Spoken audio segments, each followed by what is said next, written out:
Uh, yeah, really great to be back here with you and seeing some familiar faces on the screen. If you're joining later online, glad you're here too. As we're settling in, just take a moment and move your body. See how your body wants to move. If there's anything that is tense or tight, constricted, just shifting around in such a way as to invite more ease there. And as we settle in, we're going to actually start with a few minutes of a practice that involves extending goodwill to all the different parts of the body. And as part of this, I'll be naming parts of the body and, just recognizing that not everybody has the same parts. If I say left hand, maybe you don't have a left hand. That is a thing that can happen. And not everybody's parts work the same way. And so what we're trying to do with this practice is take a step back from any habits of judgment or disappointment or making demands that we might have with respect to the body, and inviting a friendlier attitude, some kind of appreciation for the fact that our pancreas is in there somewhere doing the best it can, right? Like we've got all of these complex biological systems that are working together to keep this being alive. And depending on our conditioning, our social location, our personal history, we can lose sight of that and get caught up in demanding that our body look a certain way or be able to function a certain way before we extend a basic level of care to it. And yeah, it's not necessary. We can love our body just the way it is. And here, whenever I'm talking about metta, I use the word love, but that includes, friendliness, basic appreciation. We don't have to be delighted with our bodies to think they deserve care. We can just have the basic attitude of this is an okay body. I'm glad this body is here, and that counts as metta towards the body. Yeah, and every body has a different history, and so it's fine to use a really light touch with parts of the body that you might have a difficult history with. So engage with this practice in a way that feels okay for you. I'm just going to be offering some possibilities. So we'll just do this contemplative practice for, maybe like 10 minutes. So just check in and see if there's any further adjustments to be made to your body before you settle in for that length of time. And bringing your attention to your head. There might be some awareness that there's different components here. There's the skin that covers your face and your head. There's the scalp. There's the bone, your skull. There's the contents of your skull. Somebody once said, I used to think the brain was the most important organ in the body. Then I realized who it was that was telling me that. So our brain is in there doing its best for us. So thank you, head. My face helps me communicate with the outside world. My brain helps me figure things out. My skull holds my brain in place. Thank you, skull. May my head be well.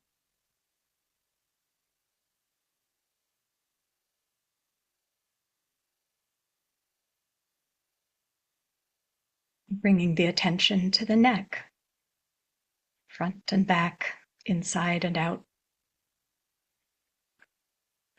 May my neck be well.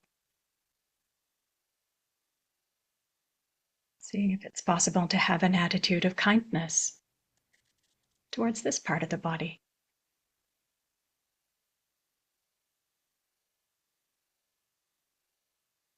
And then bringing the attention to the left shoulder.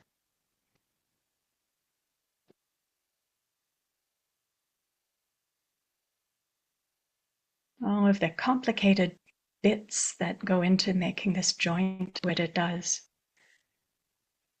All those nerves and tendons, bones, flesh, skin. Thank you, guys. I know you're doing the best you can. May my left shoulder be well.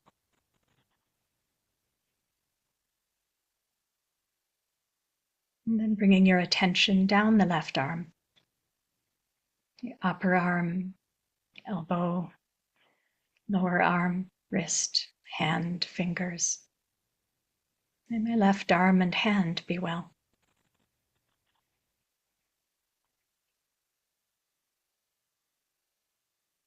Almost like you're bathing this part of the body in your friendly attention.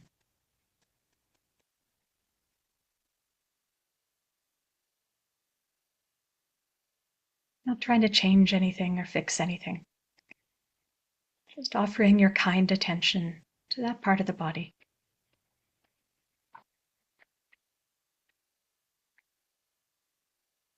And then bringing the attention up to the right shoulder. May my right shoulder be well.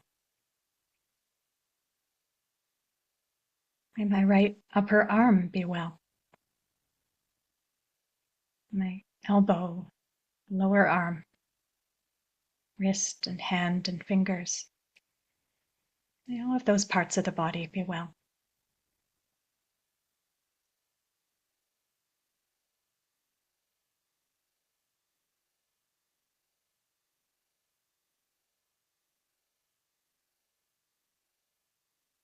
And then the torso, starting with the upper back. I find it's helpful for my attention to stay connected if I kind of imagine the back one chunk at a time. So like shoulder blades and the area between the shoulder blades. May those areas be well. May the area right under my shoulder blades where I can kind of feel the ribs moving as I breathe. May that area be well. May my middle back be well. May my lower back be well.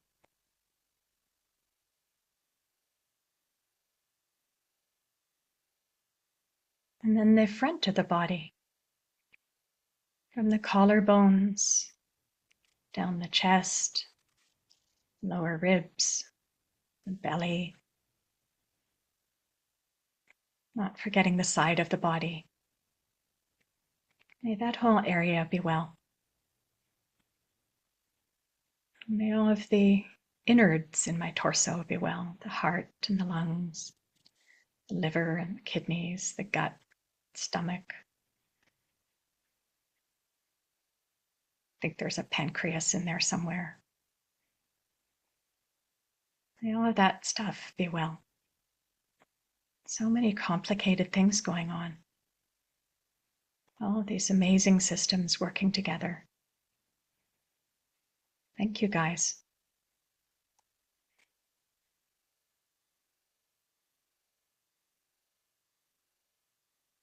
Offering your kind, caring attention to your whole torso.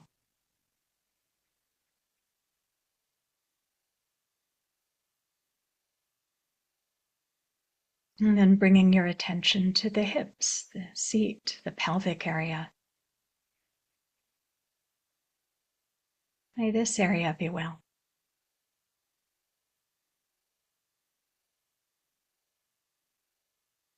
And then sweeping the attention down the left leg.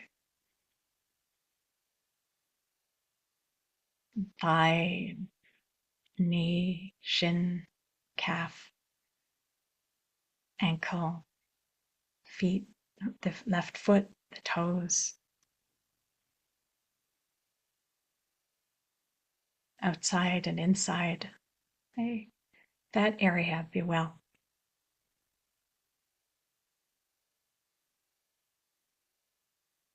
And then the right leg, the upper leg, lower leg, the foot. bathing all of that area in your friendly attention.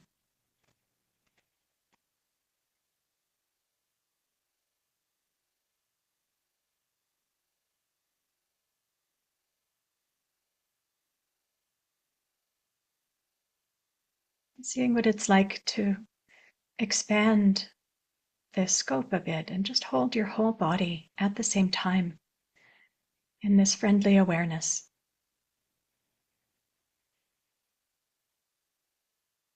Wishing well to every part of your body, whether we named it or not, whatever your relationship with it has been in the past.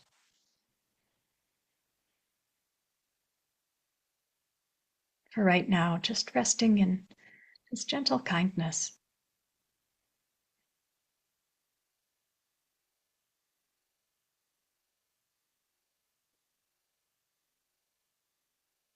May this body of mine be well, just the way it is.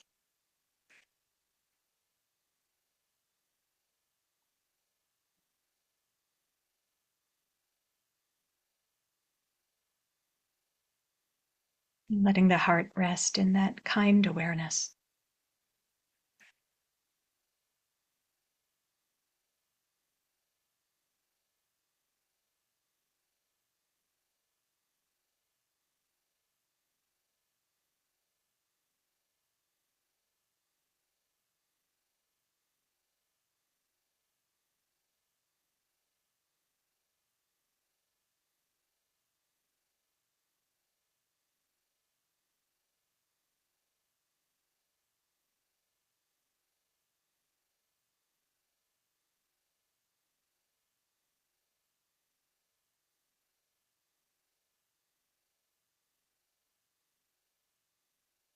And as we end this practice period, I'd like to share a neat little piece I found on Facebook from a writer named Sylvia Bear.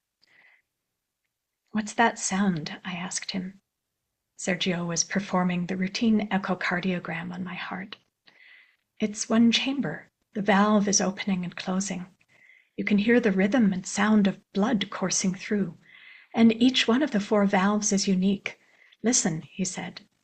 And for the next several minutes, as I lay on the hospital bed, my heart played a symphony my ears could hear for the first time.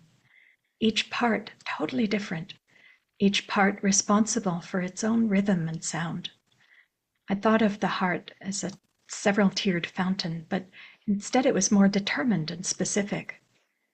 It would be disastrous if all of the chambers were alike, he said, because each one has its own job and its own way of controlling the blood flow. "Look," he said when we were finished. He pointed to the bright screen with the Doppler readout. "See these colors? They're like a rainbow. Every single person has a completely unique pattern of colors inside. They too show the transport of lifeblood. What a feast of riches we carry inside ourselves without even knowing. Every single human has a symphony playing in their chest at each second of the day. Rainbows leaving and entering our hearts. How secondary everything else is to this wonder. How incalculably astonishing is this life we each carry." So thank you for trying out this practice with me. Before we go on, just maybe pausing and seeing if there's any comments about how that practice was for you. If you're okay with being recorded, you could unmute and speak into the group, and you could also share anything you want to share in the chat. I'll just share the link to what I just read in the chat.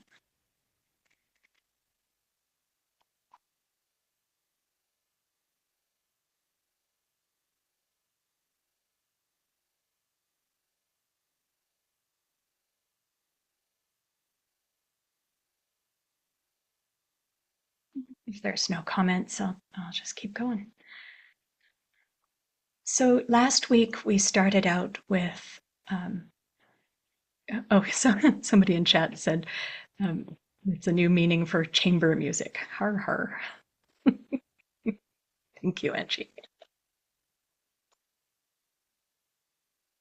So last week we started out with extending metta or goodwill to ourself. We're not bothering so much about why we have a bad opinion of ourselves, not letting that opinion determine our attitude, wishing ourselves well anyway. There can be this this sense of having a very conditional regard for ourselves. It's like, I love myself as long as I get everything right. The moment I mess up, I reject myself. And so, by turning toward specific ways that goodwill for self can be manifested, like our attitude to the body, like in the practice we just did, or how we interact with the body, as it were. Like, can we make basic hygiene an act of care, like putting on body lotion in a caring way instead of a rushed, resentful way? And so it's a really good practice to take on, just having these moments where we touch into a basic attitude of care for the body.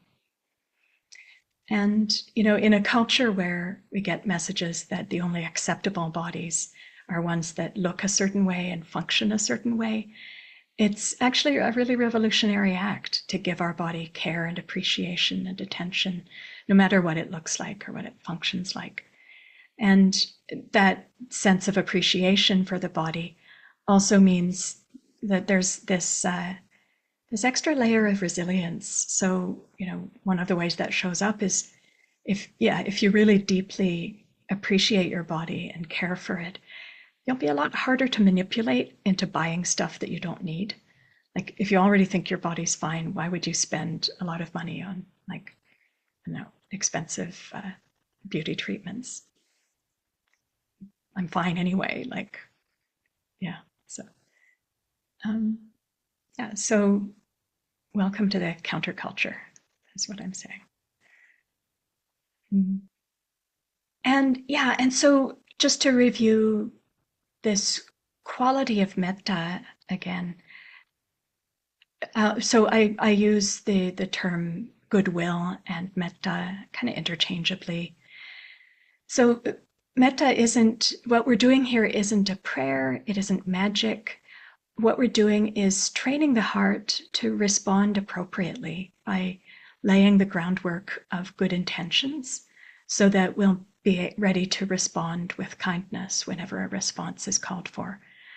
In meditation, we're stepping back from interaction, but that's not an end in itself. Someone, Rats, his name is escaping me right now, a teacher who practiced for decades and decades before beginning to teach, was asked once, what's the point of a lifetime of practice? And he said, an appropriate response. So, meaning when we come into contact with the world, our practice prepares us to respond in an appropriate way, moment to moment. Sharon Salzberg said the same thing a little differently when she said, we meditate not to get better at meditation, but to get better at life, right? And so when we practice metta, we're not trying to control the world. We're trying to train our heart to show up more wisely or kindly within the world as it is, with all of its delights and flaws. And so this quality of metta, I think I might have said this last week, but I'll say it again. Goodwill is everything that isn't ill will. So what is ill will? Ill will is hostility, coldness, apathy. There's a kind of turning away in disconnection in apathy. So that's sort of over here. And then goodwill is this whole range here. So it includes love, tenderness, delight, friendship, to, a really kind of like neutral feeling, like connectedness or willingness to connect. It's like, there's nothing intense about this. It's just really ordinary. You're a human, I'm a human, we're both here. That's fine. That's actually a subtle form of metta. which is different from I'm a human and you're an object, which can, modern culture tends to push us towards that attitude. Oh, rats. I'm going to try to quote Terry. No, I'm going to take 1 second and look up the actual quote. Here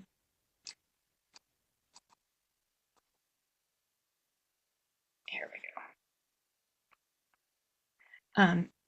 Yeah, so a wise old witch is having a conversation with an earnest young priest. And she says, and that's what your holy men discuss, is it? Not usually. There's a very interesting debate raging at the moment on the nature of sin, for example. And what do they think? Against it, are they? It's not as simple as that. It's not a black and white issue. There are so many shades of gray. Nope. Pardon? There's no grays, only white that's got grubby. I'm surprised you don't know that. And sin, young man, is when you treat people like things, including yourself. That's what sin is. It's a lot more complicated than that. No, it ain't. When people say things are a lot more complicated than that, they means they're getting worried that they won't like the truth. People as things, that's where it starts. Oh, I'm sure there are worse crimes, but they starts with thinking about people as things. So that's from the book Carpe Jugulum by Terry Pratchett. And people as things, right? How much simpler can we get than that? I feel like, our whole culture is designed to put people in, to turn people into things, to encourage us to see, especially people with marginalized identities, as things and therefore disposable. And so we're reclaiming our attention, we're reclaiming our basic humanity when we take people out of the things category. We're reclaiming the heart's ability to open to the whole world. And so this openness, this willingness to connect, this seeing each other's basic humanity is not sentimentality. It's not a lack of boundaries. It's not attachment or romantic love. Metta, goodwill, it has the basic wish, may you be happy. Attachment has the basic wish, I can't stand it if you're not happy. And in a few weeks, we'll be talking about equanimity, which is the what makes the difference between what keeps goodwill from becoming attachment. Equanimity is the understanding that people are going to have their own journeys. Their lives are going to have ups and downs. Can we let them? Can we let them walk their own paths? And as we undertake this practice, traditionally the way it's been done is training the heart gradually. So going from where metta is easiest to connect with to where it's hardest. So to have a heart that's expansive enough to hold all beings with goodwill. There's that Rilke quote, I live my life in ever-widening circles that reach out across the world. I may never complete the last one, but I give myself to it fully. And so one way of practicing like this, the way it's traditionally taught in Theravadan circles, is using different types of individuals. So starting out with the self, the benefactor, the friend, a neutral person, a difficult person. Last week, we worked with receiving metta from a benefactor and offering it to ourselves and to that benefactor. And as I was explaining last week, a benefactor is somebody who it's easy for you to connect with, easy for you to wish well to. And some of us have a human in our life who we have a relationship that's so uncomplicated that there's that sense of ease of just completely relaxing into this feeling of metta for that person. Sometimes it's easier to offer it to somebody you haven't met who inspires you, or an archetypal being could be the one that you connect with, or a really good dog. That's a fine candidate for a benefactor as well. A friend is somebody in your life who you might have had ups and downs with, but there's something about them that you appreciate with that makes it possible for the heart to be open and warm with them. A neutral person is someone who you don't have supercharged feelings about one way or the other. It doesn't have to be zero warmth or zero difficulty. It could just be, I'm not super invested in the details of their life. So I may be generally positively disposed towards them, but they're not a big part of my life. And, sometimes people can make the search for a neutral person challenging by kind of looking for somebody they don't have any warmth towards at all. And it's like I said, it's fine for it to be somebody maybe you have a more distant connection to, even though you like them fine. And sometimes when people are looking for a neutral person, they're surprised in the other direction. It's like, oh, wow, I have more neutral feelings towards more people than I thought I did. So, either way is fine. It's not so important where we're starting out. We're just trying to cultivate more and more kindness. And a difficult person is somebody who the heart has some hesitation around opening towards. So this could be somebody who bugs you for no good reason. That's often a good place to start. Like your coworker who taps their pen on their desk in this really annoying way. Like, that's fine. That's a really good candidate for a difficult person. It could be somebody you've had minor conflict with, maybe somebody who you've hurt. And so that feeling of shame around the relationship makes the heart close down. And when we're as we practice with metta, it gets easier and easier to extend metta to more and more difficult people. The point is to start where you are. This is like doing reps in the gym. If it's comfortable to lift a 5-pound weight, you might try lifting a 7-pound weight. You wouldn't go right from a 5-pound weight to a 50-pound weight. That just doesn't make sense. And so if there's somebody in your life who it's difficult to even think about, leave them in the 50-pound category for now and start with a 7-pound person.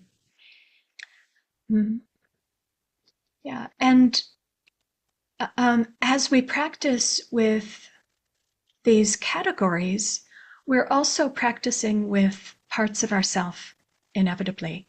So in yourself, there are things that you find admirable. I'm really proud of myself when I am organized. Yeah, this is true for me. I like to be on top of things. And so when I think about times when I had everything together and showed up on time, I feel pleased with myself. And so it's easy to wish well to myself when I'm organized.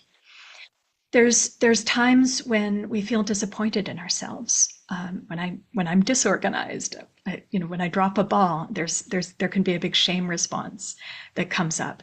And so wishing well to the difficult parts of yourself means a commitment to caring for yourself, even when you do feel like you've dropped a ball or done something you're not proud of. And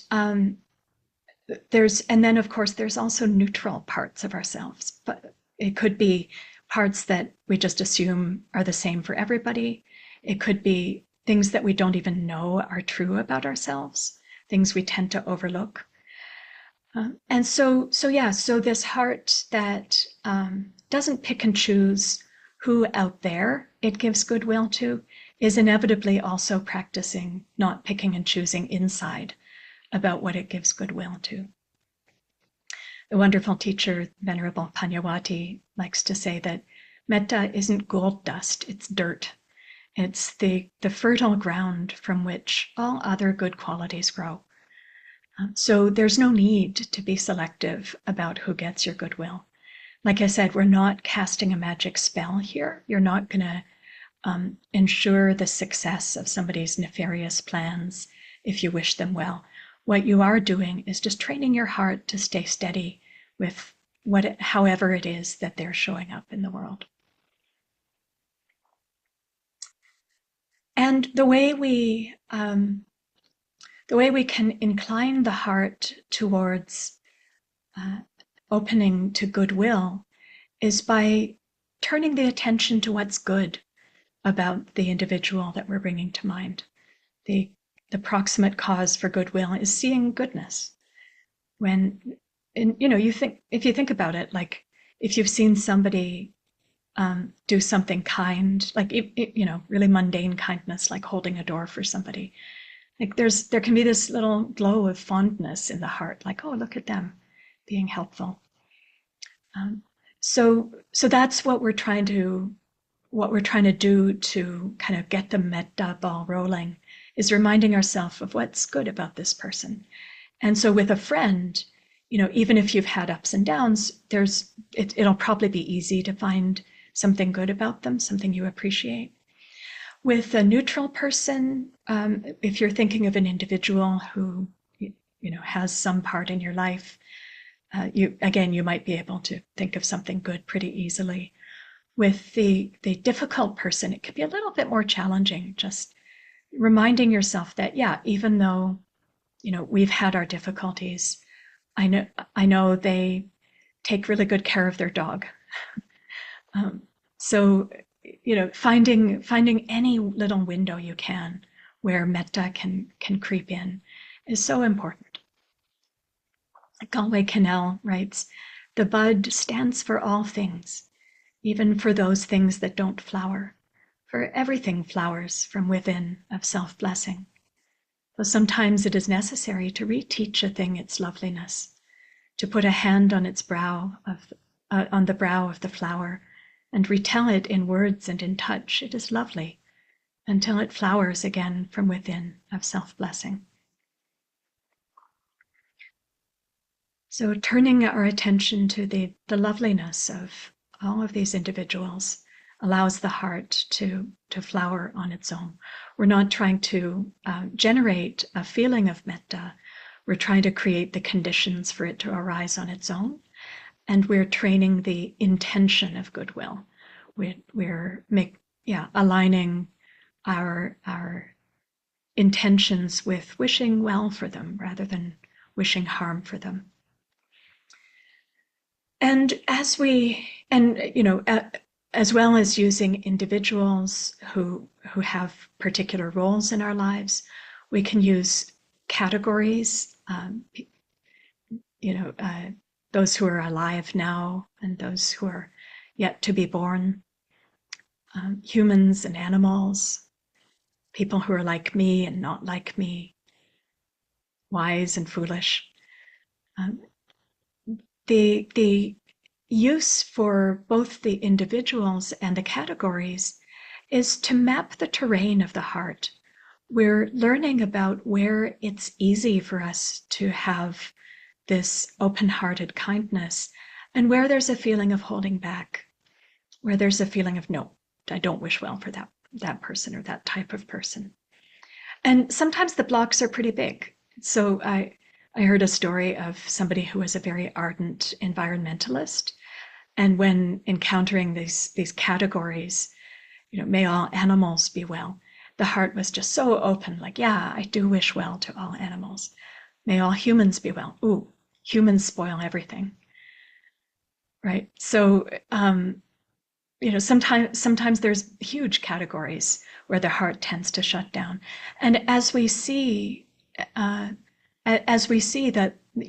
there are people who we don't even want to try to wish well to, or parts of ourselves that we're not okay with, we just bring that into the light of awareness.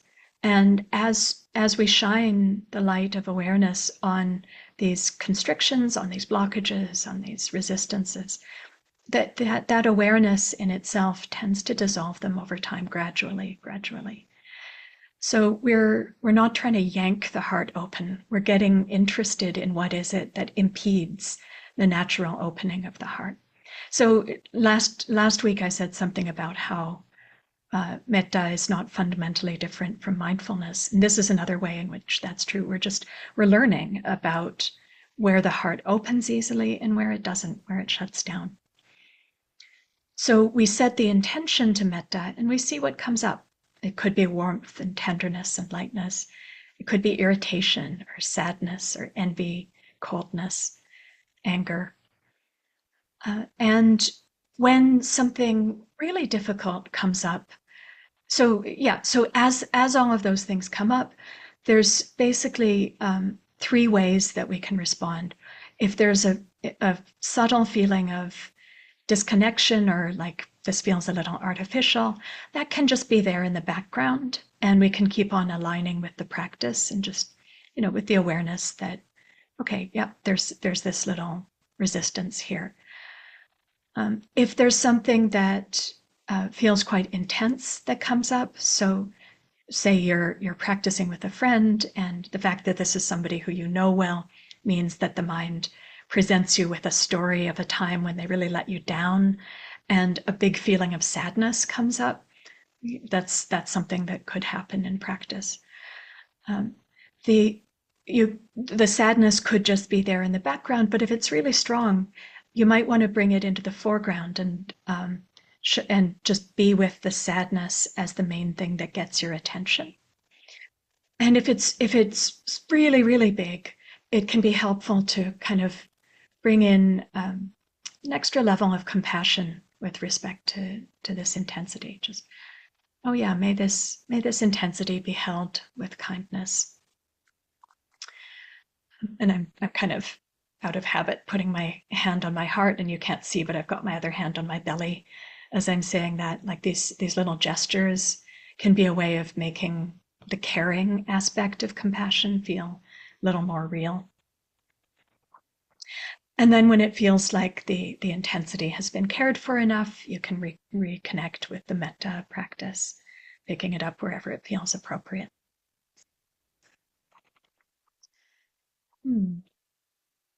Yeah, so why don't we give this a try? So let's find a way of setting the body up that feels appropriate right now. So if there's a lot of sleepiness, you might want to stand up. If the body is really uncomfortable, you might want to lie down. And if you're sitting, just checking if you need any other props to get extra comfortable. With our mindfulness practice, sometimes a bit of discomfort can be helpful because it's interesting. It keeps the mind engaged. With metta, it's good to be really comfy. And I think like we did last week, we'll just start out with connecting with a benefactor, somebody who's really easy for you to love, to imagine receiving love from. And just imagine them sitting in front of you, smiling at you. For some of us, this will be a really strong visual image. For others, it's more of a felt sense. Just however it works for you, sensing their presence.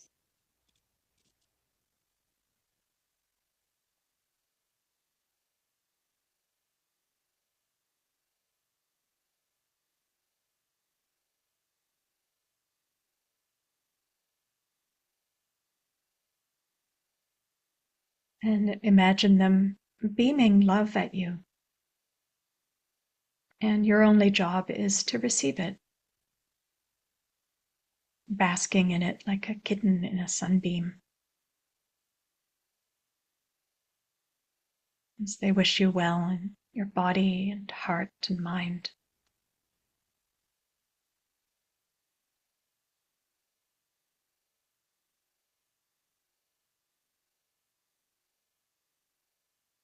Maybe they offer you a wordless sense of caring.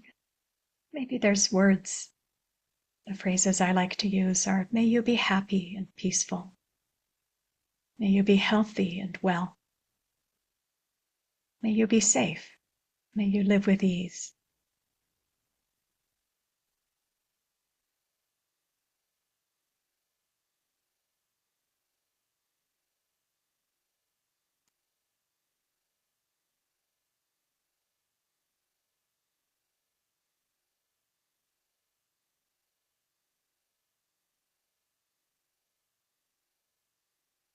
Noticing if any feelings of hesitation or unworthiness come up, just letting those be on the side, not worrying about that, just receiving this goodwill.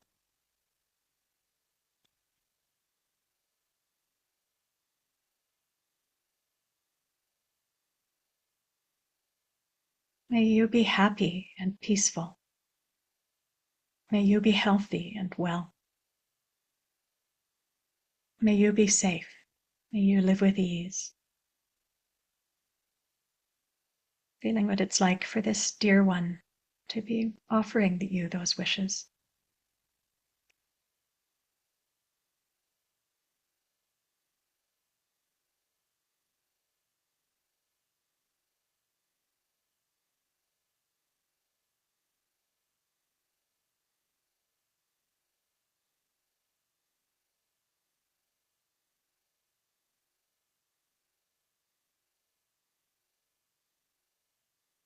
And joining in with them, seeing what it's like to offer yourself the same phrases. May I be happy and peaceful. May I be healthy and well. May I be safe. May I live with ease. Noticing what the heart feels like.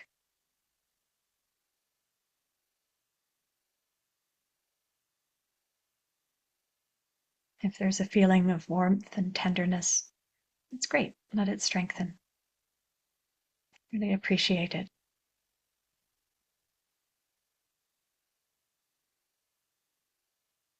And seeing if it's helpful to stay connected with this sense of this dear one who's close to you and cares about you so much.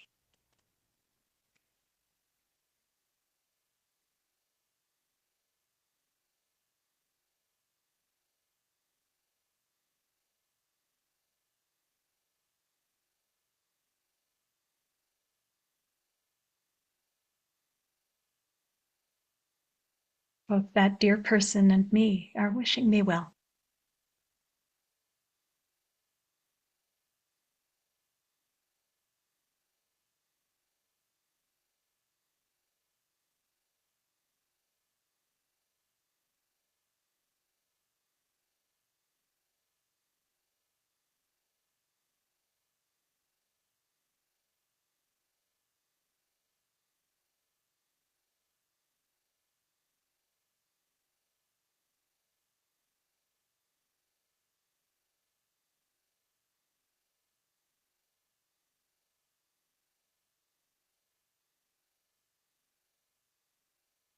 May I be happy and peaceful.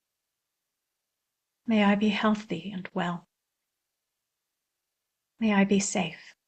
May I live with ease.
And trying out extending those same good wishes to your benefactor, to this dear one.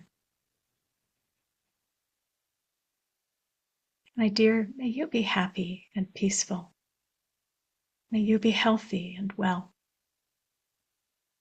May you be safe. May you live with ease.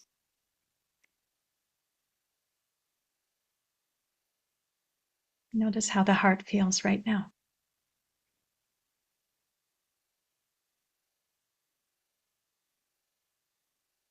If there's a feeling of warmth or uplift, letting it strengthen. And if it feels a bit more abstract, that's fine too. Just keeping on aligning the intention with this wish for their well-being.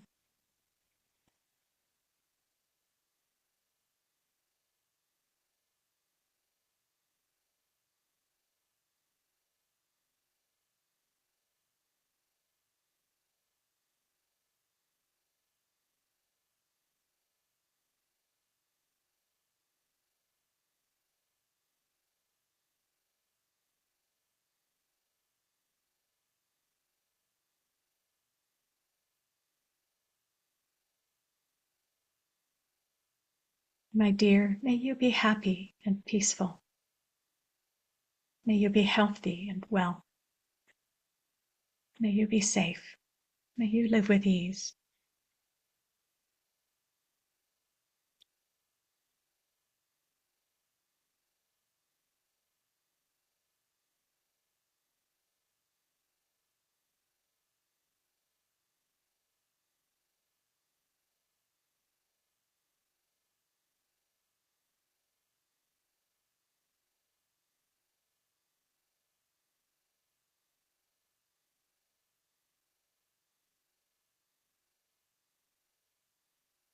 And if you like, you could try bringing to mind a friend.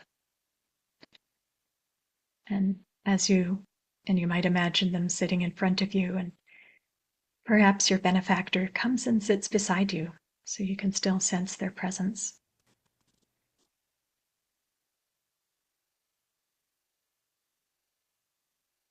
And your friend is sitting in front of you, smiling at you as well.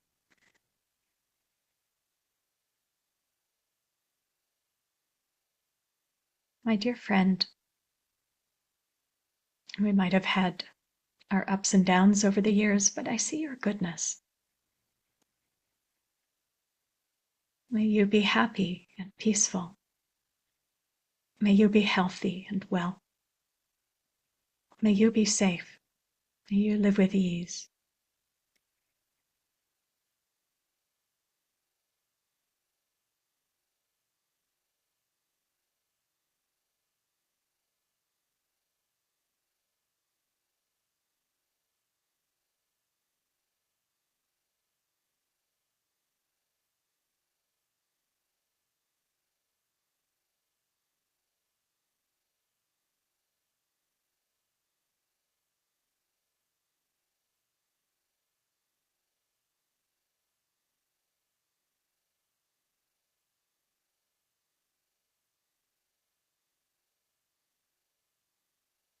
Sometimes when you're bringing to mind somebody you have personal history with, the mind can start telling stories about interactions you've had. Just letting that be in the background, not getting invested in these narratives that come up, not getting into conflict with them, but just not giving them attention. Keeping the attention on this heart orientation of friendliness. May my friend be happy and peaceful. May they be healthy and well. May they be safe. May they live with ease.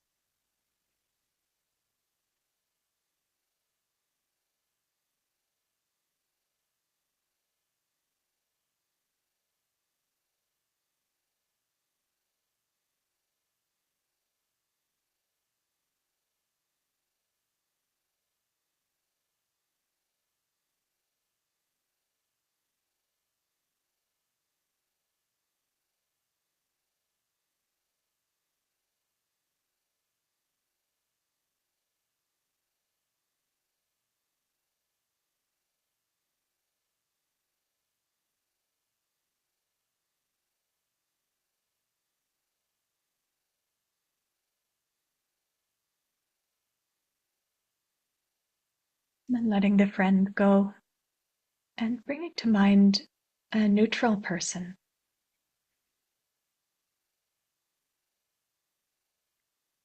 Somebody you don't have a close relationship with.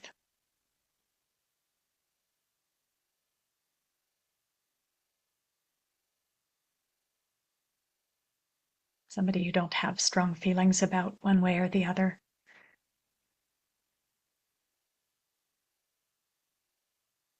My dear neutral person, even though I might not know the details of what makes you happy, because you're human, I know that you long for happiness. So may you find happiness. May you find lasting happiness.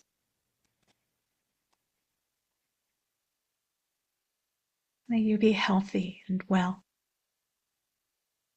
May you be safe. May you live with ease.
With this neutral person, what can happen is that the mind it can take a little bit more effort to maintain a clear sense of their presence.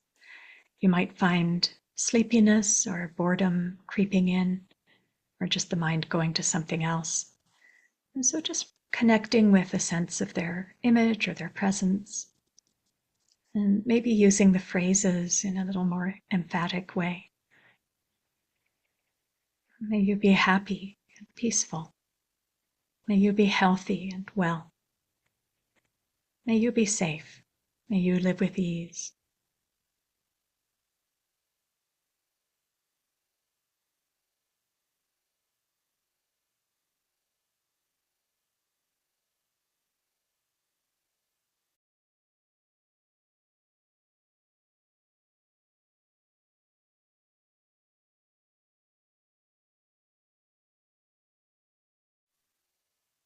And notice how the heart feels. If it feels like there's a little less warmth than with your friend, that's really natural, as long as there's still this willingness to connect. Warmth can come over time.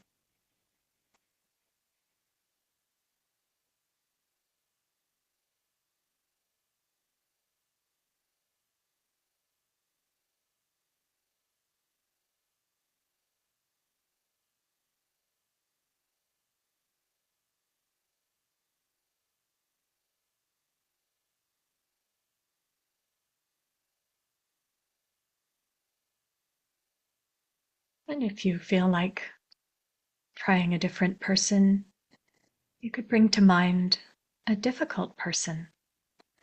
And for today, choosing somebody who's perhaps closer to the irritating for no reason level of difficulty. Somebody who there's a slight hesitation around, just a disliking, rather than a very heavy history together.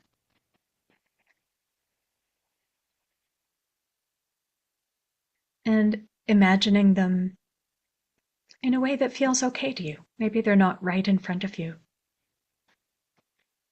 Maybe there's a bit more distance there. But imagining them happy. And reminding, if there's a reluctance to even try this, reminding yourself that if both of your basic needs for well-being for safety were met, and you knew that they were met, and you could relax into contentment, how much easier would things be between the two of you? So it really just makes sense to wish well to our difficult people. We're not condoning harmful actions they may have undertaken.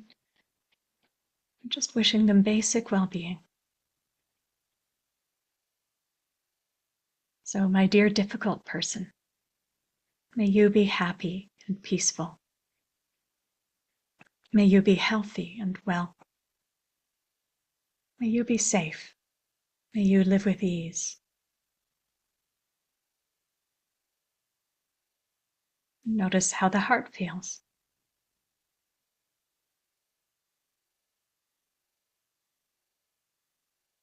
If there's a strong feeling of no in the heart, it can be helpful to remember the presence of your benefactor, of your dear person. Imagine, perhaps remembering that you're imagining them sitting beside you, leaning into their presence a little, letting the heart feel that support.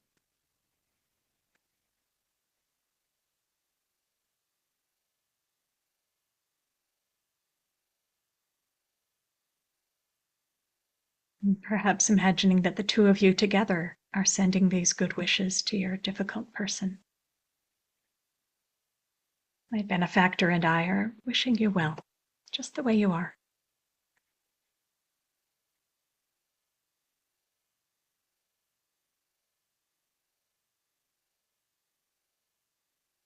May you be happy and peaceful. May you be healthy and well. May you be safe. May you live with ease.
And perhaps imagining this difficult person, your neutral person, your friend, your benefactor, and yourself, all standing together. And imagining yourself sending goodwill to the whole group of you.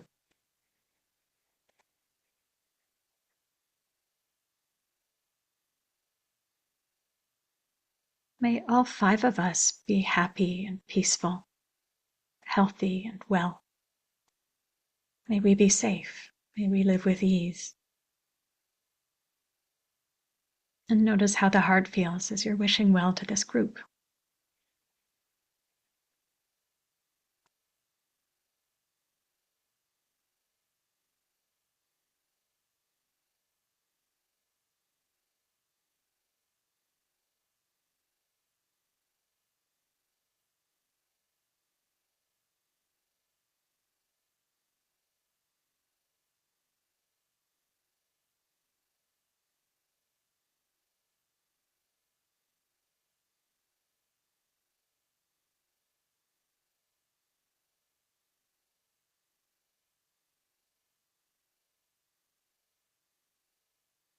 What's it like to be wishing well to your difficult person in just the same way as you would your friend?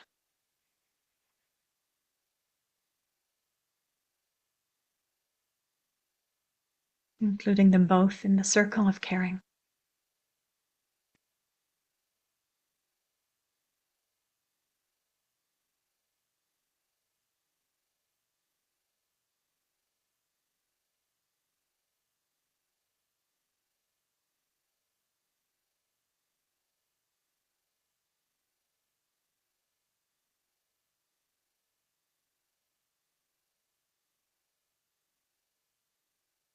And then letting go of the people you've been imagining and wishing well to categories of beings. May all humans be well.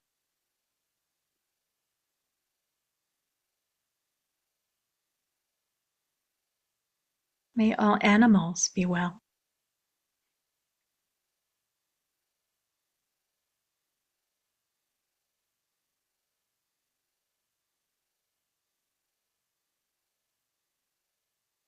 May those who are like me be well.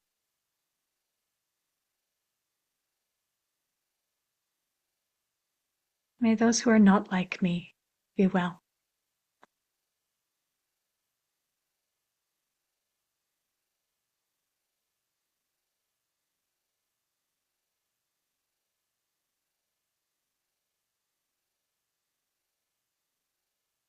May those who are alive now be well.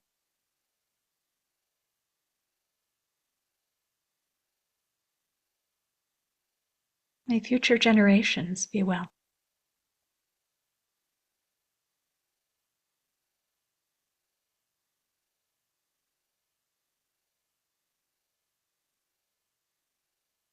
May those who are near me physically be well. Beings in your household or your neighbors.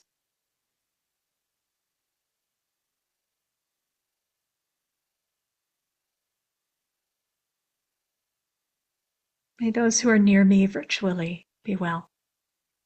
Wishing well to those on the call right now who've come together to support your practice.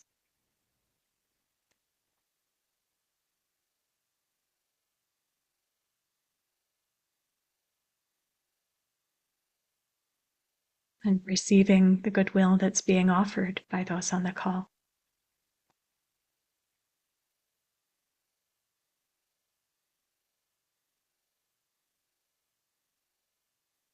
And may those who are far away from me be well.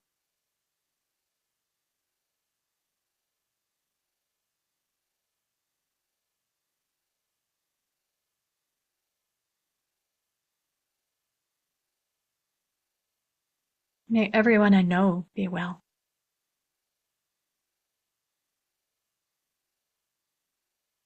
May all those I don't know be well.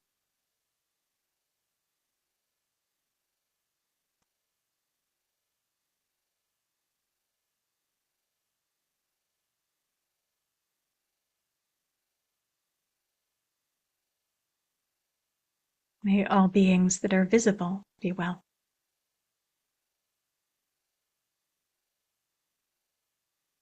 May all beings that are invisible be well.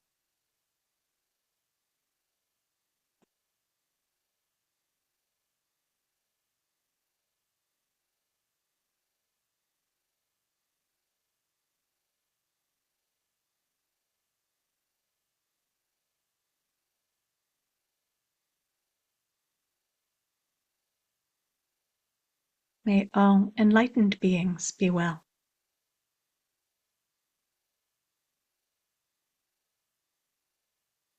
May all unenlightened beings be well.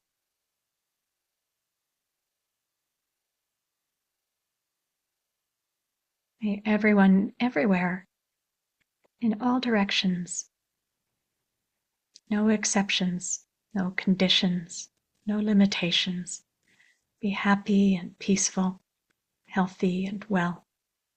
May they be safe. May they live with ease.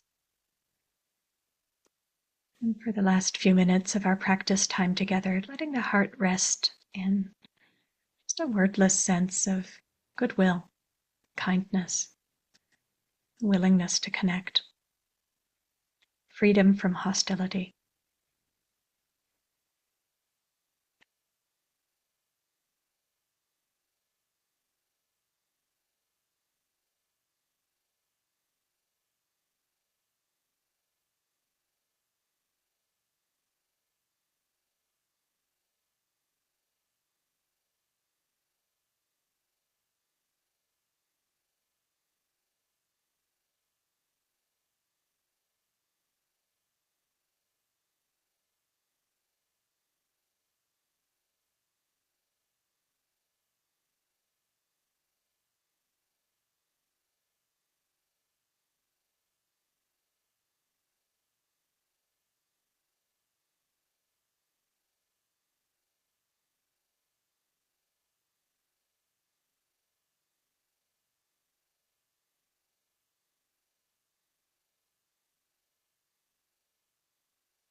Perhaps imagining the heart radiating goodwill out in all directions.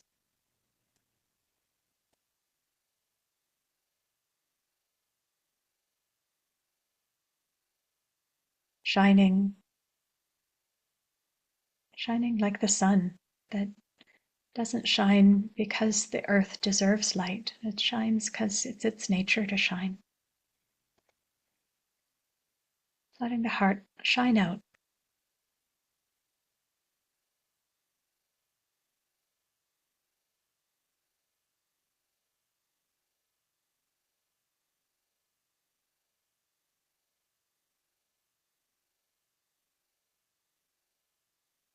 Completely unencumbered by ill will.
As we bring this period of practice together to a close, sending out to all beings the wish for hearts that are completely free from aggression and ill will.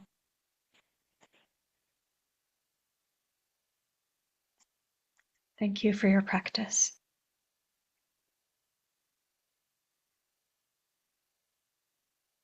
So we have some time now for questions, for discussion.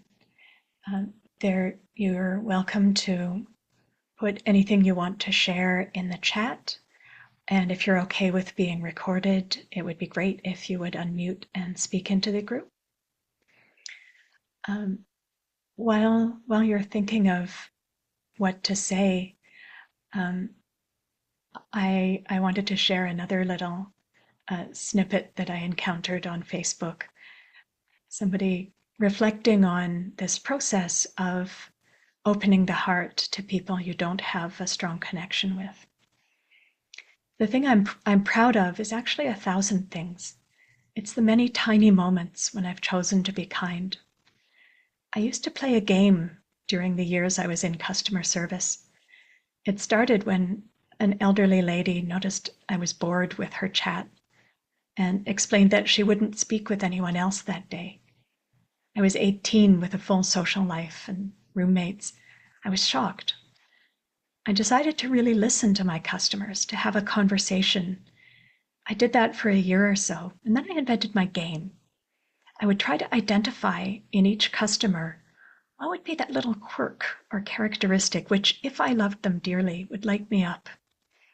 It's hard with people who seem obnoxious in every way, but I know that love can see past an incredible amount of awfulness. So I trained myself to find something even in these people. Maybe in the way they straightened their tie or got their card out like at the end of a magic trick, or cleared their throat before they spoke, or the way they refused to hurry in the face of others' impatience. There's always something. We are all secretly wonderful, even if we don't let ourselves in on the secret. And once I'd found this thing, I did love them. I'd found our common humanity, and that transformed our fleeting interaction. So that's my thing I'm very proud of.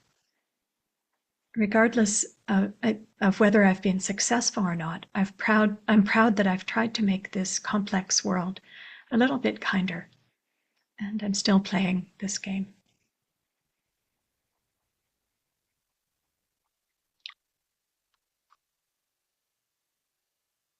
So the floor's open if you've got anything you're curious about or anything you want to share about your experience.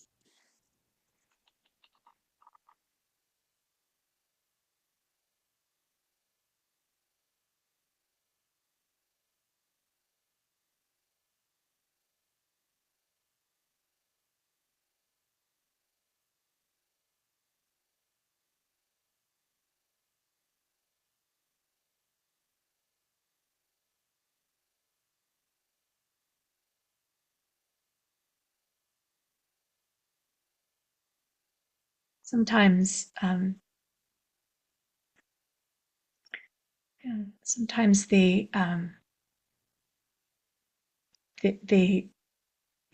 this act of comparing ourselves with the difficult person can open up the heart to compassion, to the willingness to connect and care, even when it's difficult. So, say you were annoyed with an aggressive driver, thinking back to a time when you yourself perhaps were inconsiderate when you were driving, and remembering the mental state that made you act that way. Maybe it was a feeling of impatience or panic about getting where you were going, and remembering how painful that state was, even if it was just a sense of aggression or pushiness. That's a really painful thing to experience. And so sometimes connecting with the difficult person can be easier through compassion than through simple goodwill. Just recognizing, oh, wow, you're being really rude right now. That must mean that there's some tension, some anger, some entitlement in your mind. I know what those things are like. I've experienced all of those firsthand, and I know how unpleasant they are. Wow, I hope your day improves real soon. And use your best judgment about whether you actually say any of that out loud. It could be seen as aggressive or patronizing, but having it as an inner reflection can be helpful. Just recognizing, right, we act in harmful ways when we ourselves are not doing great. Yeah, and connecting with the basic humanity of others. Anushka Fernandopulla, the great teacher from the Bay Area, was faced with a situation where politicians back in Sri Lanka were making decisions that were really harming people she cared about, and the it was so easy for her to start kind of dehumanizing, seeing those people as things, just things that are bad. And I just love the image that she found that helped her open back up to a sense of their basic humanity, imagining them getting out of bed on a cold morning and putting their bare feet on a cold wooden floor, and just the sort of feeling of cringing that would happen if you did that, or stepping on a Lego. Oh, that would be unpleasant if I did it, and I know that would also be unpleasant if they did it. Okay, I'm going to vigorously resist their policies, but may they not step on a Lego today. Something about that just delights me. It's like that willingness to see just the humanity of their embodied experience, even if what they're doing is not helping the world at all.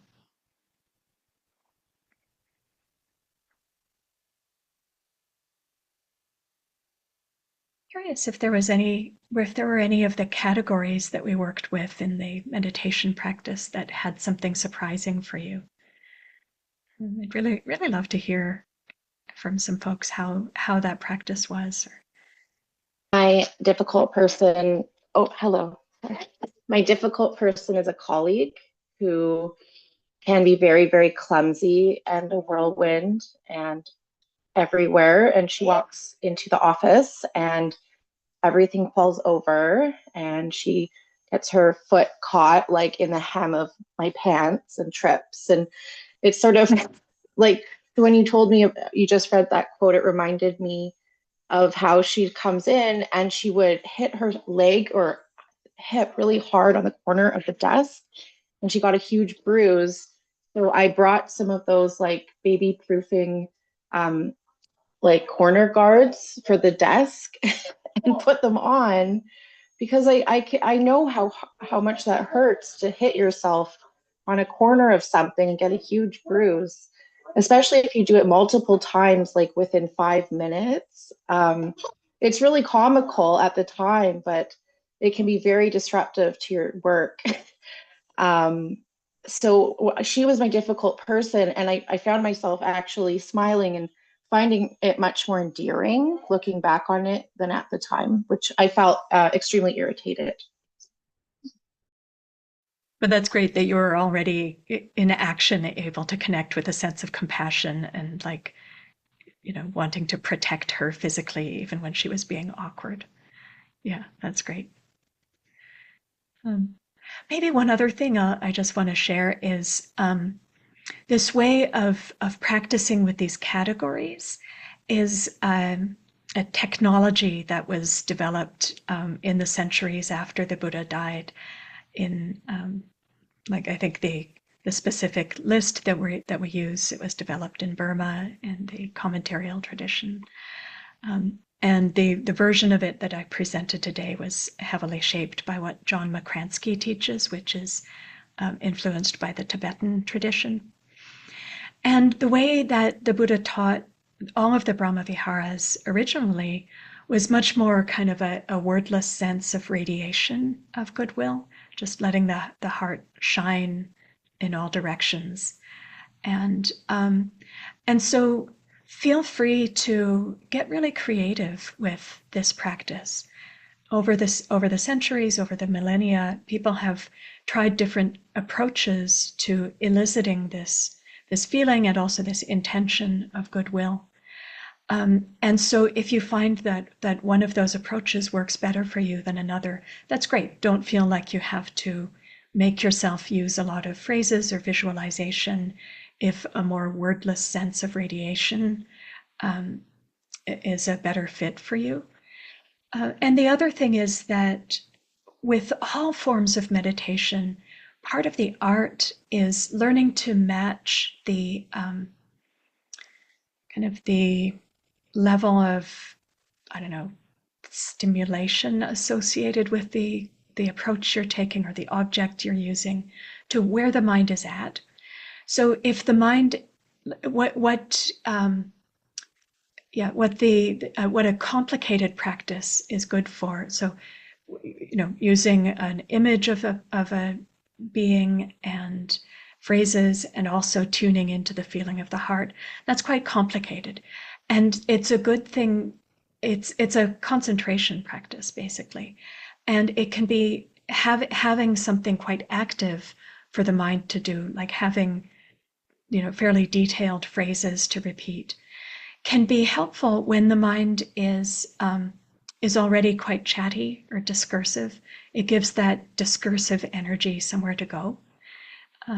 And if the mind is starting out in a very quiet place, it might feel like you're adding too much oomph to the practice, and a quiet mind might feel like a wordless practice gives it an easier on ramp. And then, of course, there's a middle ground where you could just drop in a word here and there instead of using long, complicated phrases. The other thing with using phrases is sometimes people find that if they grew up with a language other than English, that translating the phrases into the language that they grew up speaking gives them kind of more of a heart connection. So see if that's true for you. And so checking and seeing what level of detail in the phrase feels appropriate, just one word now and again, or these set phrases or other phrases that you choose. And yeah, just noticing when the phrases can be a support for the mind gathering and connecting with this practice, and when they feel like just too much effort. And part of this learning process is learning when um, there's just a kind of crankiness in the mind that doesn't want to do anything, like a kind of aversion, versus a genuine sense of, nah, this isn't appropriate. So as we set, like I said before, as we set the intention for kindness, for this goodwill, this open-heartedness, all sorts of things are going to come up. Tenderness, delight, hostility, envy, lust, suspicion, sadness. All of these things are going to come up, and it's fine. They can all be seen. This practice is a purification practice. We're mapping the terrain of the heart, and as we shine the light of awareness on the obstacles to metta, that awareness tends to dissolve those obstacles. It's a magic light. Yeah. Checking again if there's any responses that are coming up, anything you'd like to hear addressed, perhaps.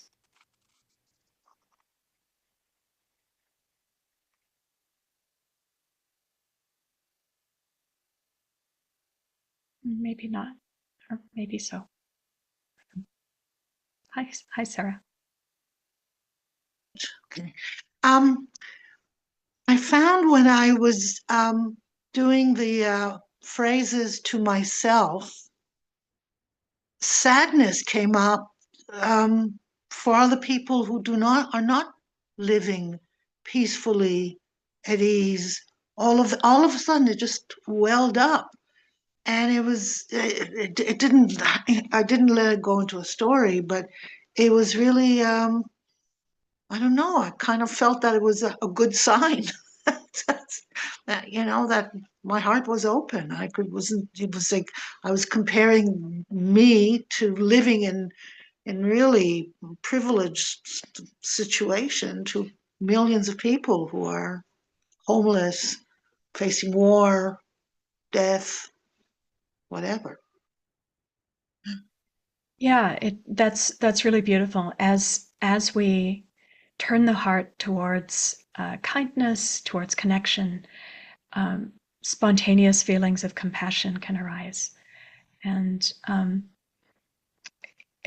just staying available for the poignancy of that. It's there. One of the things that can come up is a feeling of like shame around why do I have so much when others have so little, and that's not what you were reporting, but it can happen for other people. And it's good to remember that there's no need to like justify what you have. There's just the responsibility to put it to good use. So if you have a nice big comfortable home, why not use it to build community, have people over for dinner. If you have the blessing of good health, great. How are you going to use your energy for good? If you have ample material resources, that's wonderful. How can you share them out of the kindness of your heart, out of the desire to connect and to alleviate suffering? So just not turning. There can be this way in which even gratitude can get turned into like a self-rejection, like I don't deserve this. And that's not even the question. The question is, what do we do with whatever abundance we have? And yeah, just appreciating the ability of the heart to be touched by the poignancy of all of the challenges that all beings everywhere face.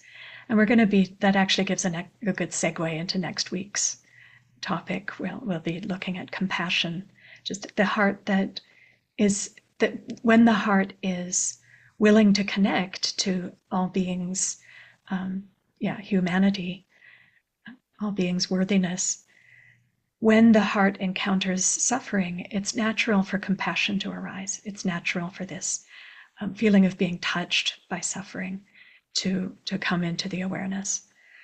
And so we'll talk about how to hold that with wisdom and tranquility. Thank you. I might just share a poem to end. This is by Rosemary Watala Trummer. One morning, we'll wake up and forget to build that wall we've been building, the one between us, the one we've been building for years, perhaps out of some sense of right and boundary, perhaps out of habit. One morning, we'll wake up and let our empty hands hang empty at our sides. Perhaps they will rise, as empty things sometimes do when blown by the wind. Perhaps they simply will not remember how to grasp, how to rage. We will wake up that morning and we will have misplaced all our theories about why and how and who did what to whom. We will have mislaid all our timelines of when and plans of what.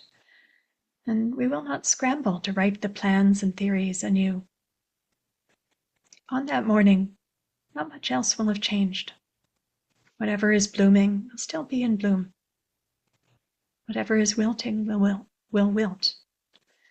There will be fields to plow and trains to load and children to feed and work to do. And in every moment, in every action, we'll feel the urge to say thank you. We will follow the urge to bow. So bowing to your practice as we end, and offering up all of the merit of our time together tonight to the benefit of all beings everywhere. May this practice be for the benefit of all beings. May all beings be free. Thank you again for your practice. Hope to see you next week. Bye, everyone. Thank you, Rachel. Please be well. Thank you. Thank you. Thank you. Good practice. Thank you.